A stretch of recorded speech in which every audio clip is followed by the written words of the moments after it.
Ladies and gentlemen of the jury, at the end of our case, we concluded that the prosecution's case has been destroyed, each and every element. CO2 should never have been convicted.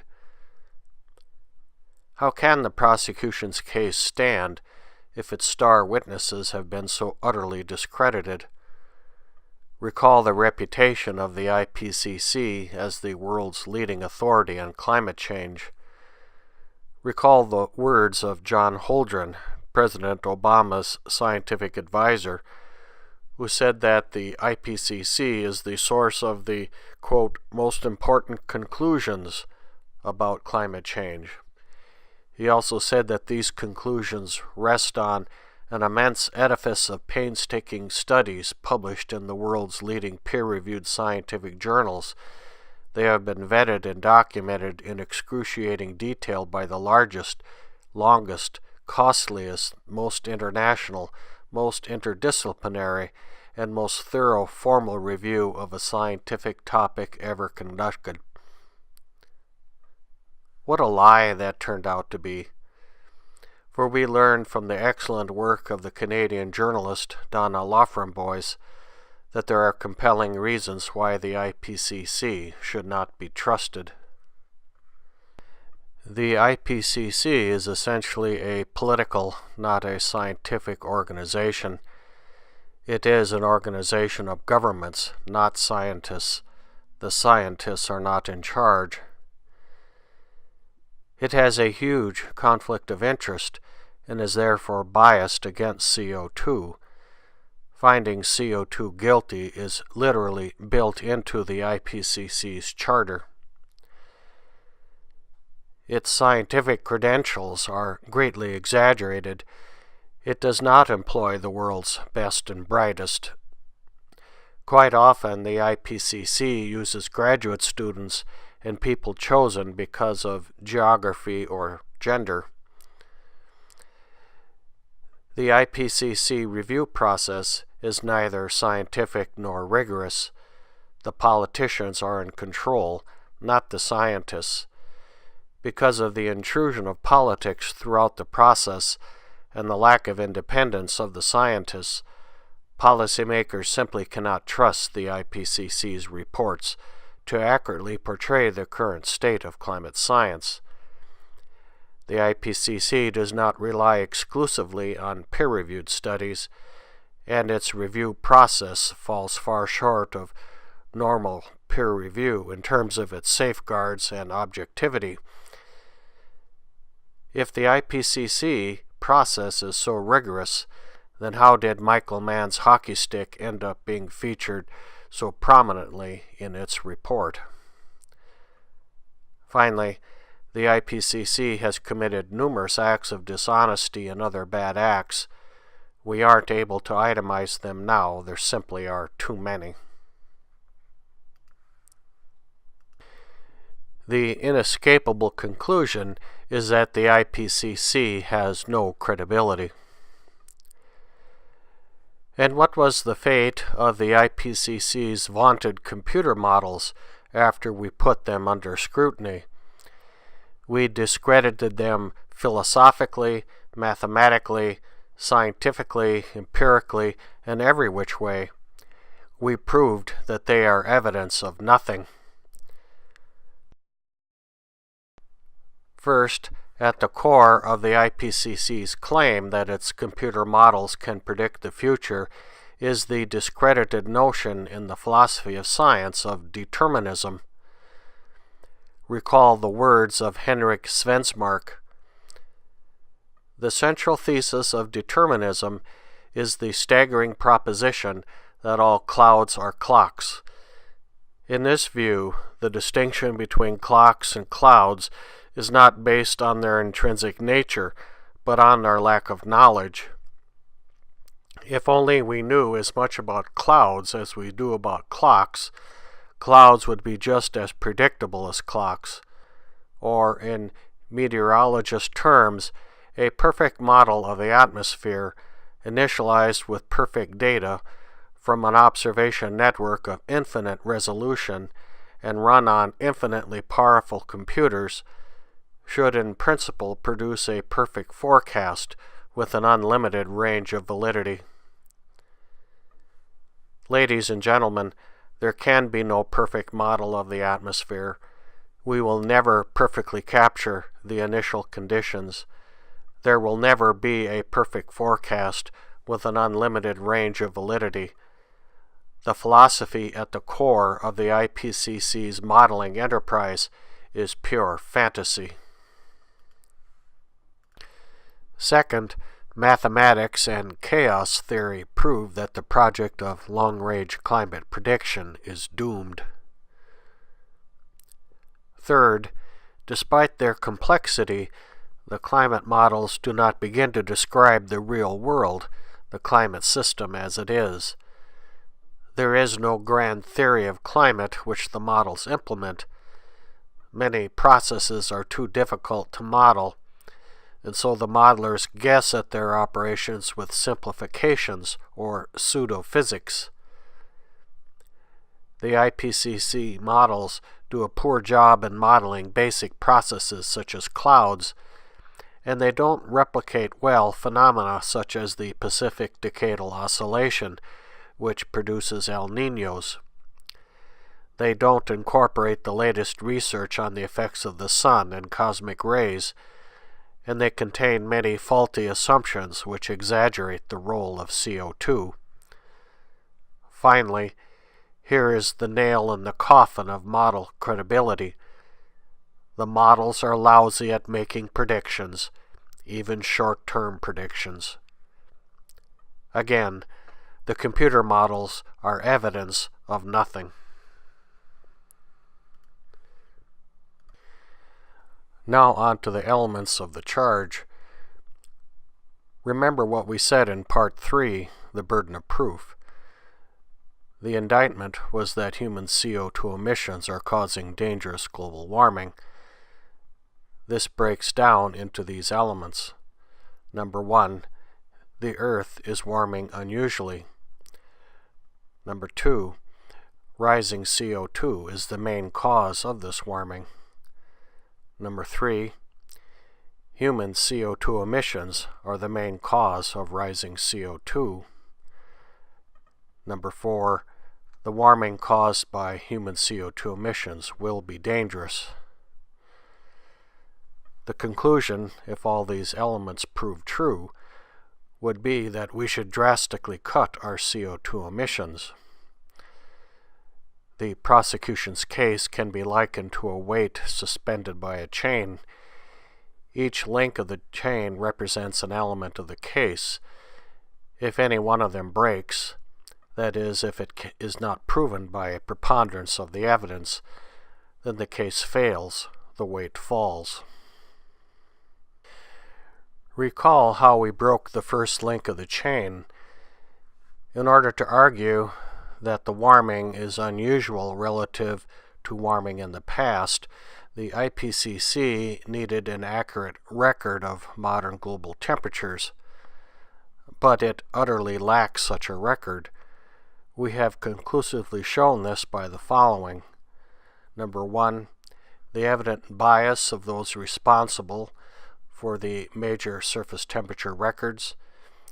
Remember NASA's James Hansen, the guy with the silly hat who palled around with Daryl Hannah and got arrested for acts of civil disobedience.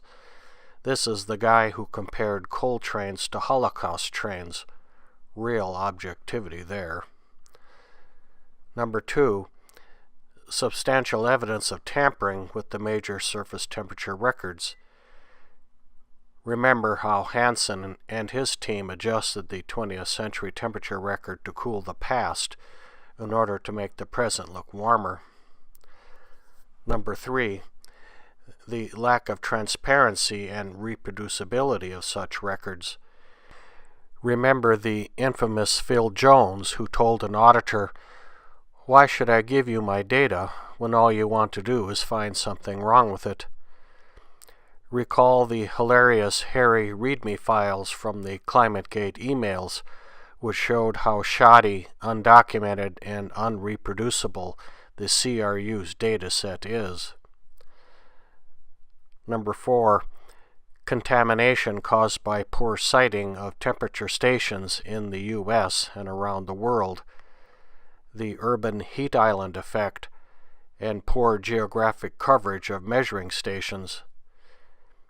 Here, all you need to remember is temperature stations placed next to barbecue grills and surrounded by asphalt, and the closure of many of the world's temperature stations, mostly in Siberia and Canada. No wonder they show warming. Number 5. The growing divergence between the surface temperature records and measurements from satellites and balloons. And number 6. Contradictions between the modern record and historical evidence. Please recall the painstaking historical work of Tony Heller and these slides. It was hotter in the 1930s than today. So the surface temperature records used by the IPCC are corrupt. The record keepers at NASA, NOAA, and the CRU have so tampered with the data that they cannot be used to make claims about present temperatures relative to the past. You can completely disregard any sensationalistic claims about present temperatures being the hottest in 100 years. There is no basis for such claims. And just as they have tampered with the recent temperature history, so too have they corrupted the more distant past. All I need to say here are the words hockey stick. The field of paleoclimate will be forever disgraced for allowing such a paper to be published. Michael Mann has justly earned the title, a disgrace to the profession. Echoing Richard Muller, we now know which papers we don't need to read anymore. The same goes for the rest of the paleo community, which aided and abetted Michael Mann. Shame on all of them. But what about melting ice, rising sea levels, and other phenomena which are consistent with warming? There is substantial evidence that there is nothing unusual going on here. How can the IPCC be so shrill in their claims about declining Arctic sea ice when history shows that people were alarmed about a warming Arctic even back in 1922 and during the 1930s? If sea levels are rising so dangerously, then why do climate activists have to use bad data from tidal gauges to make their case? Why do they have to uproot trees on the beaches of the Maldives, icons of the peril of the rising seas, which stubbornly refuse to be washed away because the tides aren't rising? Even if we were to take the IPCC's temperature record at face value, there is nothing alarming about the rate and magnitude of the warming compared to what the planet has experienced in the past. Ladies and gentlemen, the very first link in the chain, that global temperatures are rising unusually, has been broken. The second element of the prosecution's case fared no better. CO2 levels are rising. However, CO2 in general, whether from natural sources or the burning of fossil fuels, is not the main cause of rising global temperatures. Quite simply, CO2 is a completely natural substance vital to life on Earth. It is an odorless and colorless trace gas, comprising over 4% of 1% of the atmosphere. It is a third-rate greenhouse gas whose inherent ability to absorb infrared rays lags behind water vapor, the most important greenhouse gas, and methane. If CO2 is so potent a greenhouse gas, and if the climate system is so sensitive to additional CO2, then why does the IPCC have to invent ways to exaggerate its effects? Why do they have to claim a residence time of 50 to 200 years when just about every study shows CO2 remains in the atmosphere only 5 to 10? Why don't they tell us that the relationship between CO2 and temperature is logarithmic and not linear? Why do they assume, with no evidence, that the overall feedbacks are positive? The answer, ladies and gentlemen, is that CO2 is a bit player in the climate drama. But the IPCC had to find ways to pin the crime on CO2 to achieve its agenda. Ladies and gentlemen, the second link of the chain, that CO2 is the dominant greenhouse gas, has been broken. The third element of their case fared no better. Human CO2 emissions from the burning of fossil fuels is not the main cause of rising CO2. Remember the nice, tidy story the IPCC tried to tell, that CO2 levels remained low and stable for hundreds of thousands of years, but then the Industrial Revolution began and CO2 started to rise steadily and dangerously. Bunk. Remember how the venerable Guy Callender cherry-picked his data.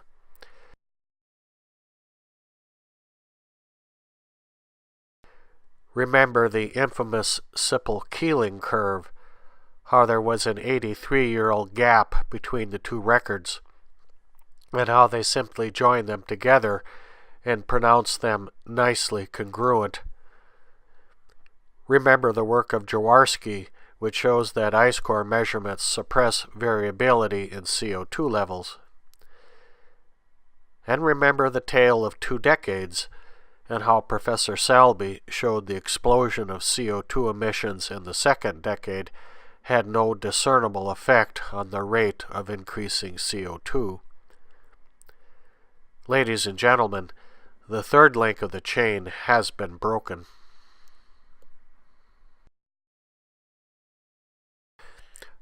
Finally, the prosecution had to prove that the warming supposedly caused by our CO2 emissions will be dangerous.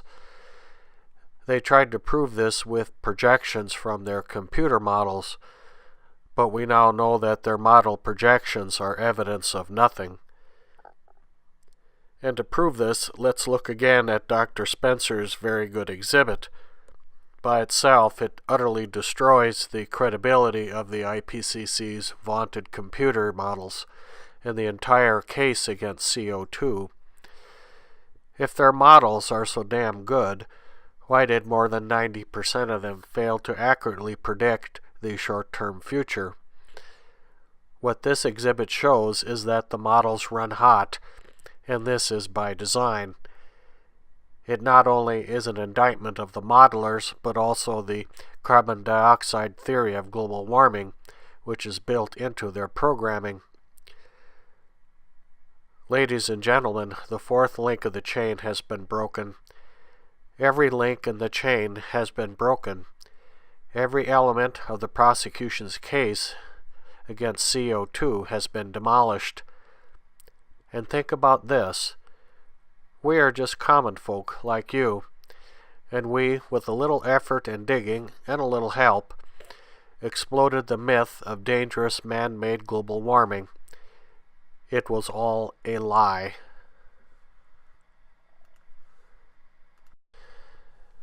Now, the prosecution has made some feeble attempts to rehabilitate the IPCC. They point out that independent panels have reviewed the allegations of wrongdoing made against Mann, Jones, and the rest, and that these panels completely exonerated them. There were panels convened to review Phil Jones and Michael Mann, but rather than vindicating Jones and Mann, they provide further evidence of their guilt and the corruption of the surrounding scientific community. The entire history of the failure of the supposed independent and objective inquiries into these scandals is detailed in Montfort's Hiding the Decline. To give you an idea just how bad these investigations were, here is how Clive Crook from the Financial Times described the Penn State inquiry. The Penn State inquiry exonerating Michael Mann would be difficult to parody. 3 of 4 allegations are dismissed out of hand at the outset. The inquiry announces that, for lack of credible evidence, it will not even investigate them. Moving on, the report then says, in effect, that Mann is a distinguished scholar, a successful raiser of research funding, a man admired by his peers, so any allegation of academic impropriety must be false. It is obvious that the panel's verdict was preordained. They didn't even interview Stephen McIntyre and Ross McKittrick, Mann's principal critics. Montford sums it up this way: "The tale of ClimateGate and its aftermath is not an edifying one. As we look back over the 10 years of this story, the impression we get is of a wave of dishonesty, a public sector that will spin and lie, and mislead and lie, and distort and lie again. If one lie fails, then another lie is issued, and if that fails, then they simply lie again. And all this happens without fear of the consequences. Everyone involved appears quite certain that their mendacity will go unpunished, no matter what. What is worse, it appears that public servants can also break the law with impunity."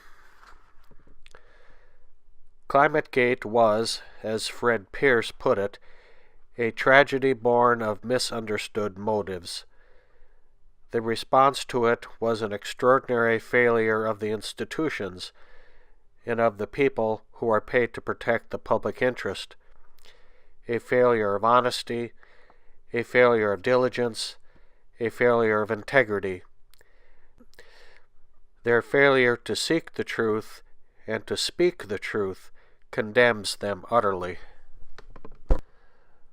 The prosecution has also argued that even if the IPCC has been discredited, its conclusions are still overwhelmingly supported by other prestigious scientific organizations.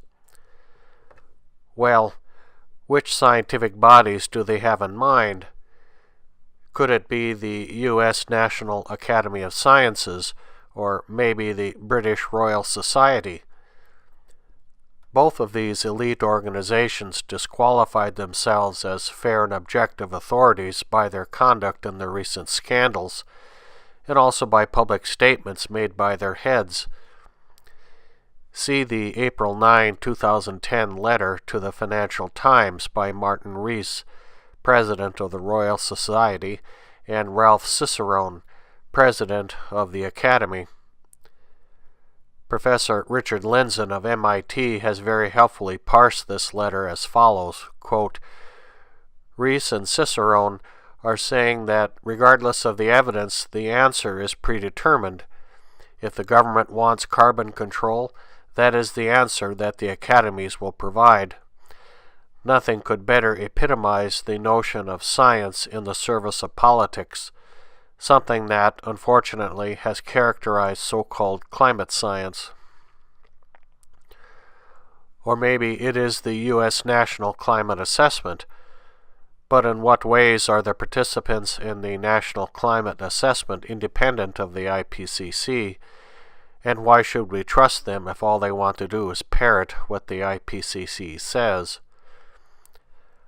Or maybe it is organizations such as the American Meteorological Society, which have staked out positions in tune with the IPCC over and against the views of the majority of its members. No, the cheerleaders for the global warming movement will have a hard time producing any honest brokers from within the climate science establishment. The entire field of climate science is corrupt. That is the judgment of Richard Lindzen and many other prominent scientists. It is also the opinion of anyone who has studied the behavior of mainstream climate scientists over the years. But the prosecution argues that this is preposterous. How can an entire scientific field be corrupt? That's impossible, they say. Actually, it isn't. This has happened before.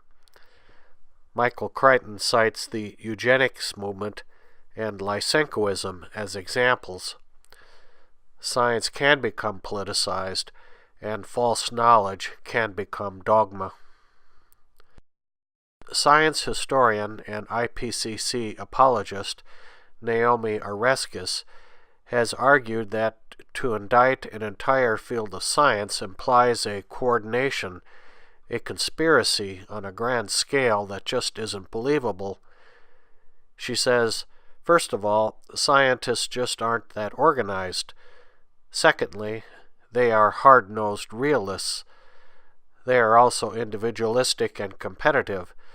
The quickest way to fame and success is to point out errors in other scientists' theories. Sure, there are some bad apples in every barrel, but most climate scientists are honest.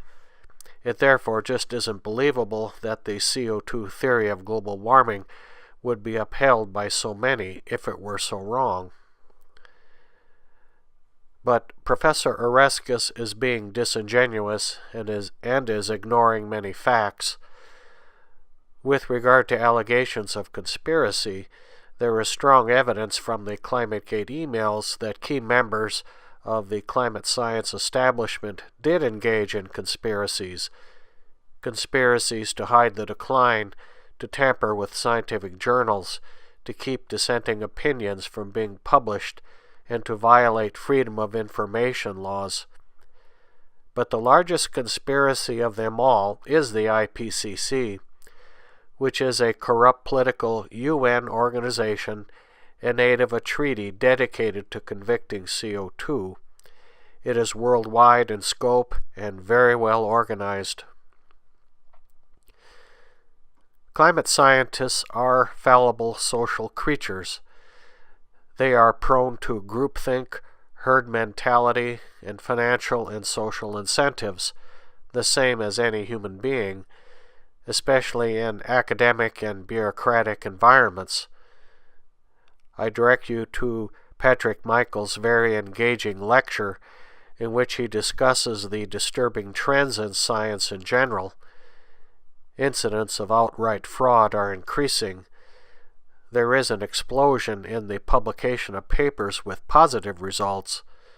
As Michaels puts it, negative results need not apply. Retractions of public journal articles are on the rise. Climate science is no exception. The source of many of our problems in science is government funding. Dwight Eisenhower's farewell speech is famous for his dire warnings about the military-industrial complex. Not so well known is his warning about the danger of becoming captive to a scientific technological elite, which seems to describe very well what has happened in the United States. We also note there is a disturbing trend towards post-normal science, which encourages political activism by scientists. This helps explain the noble cause corruption of some scientists. A little dishonesty here and there is justified because we are saving the planet. So there is no single explanation for the corruption of an entire field of science. That it is corrupt is evident from history.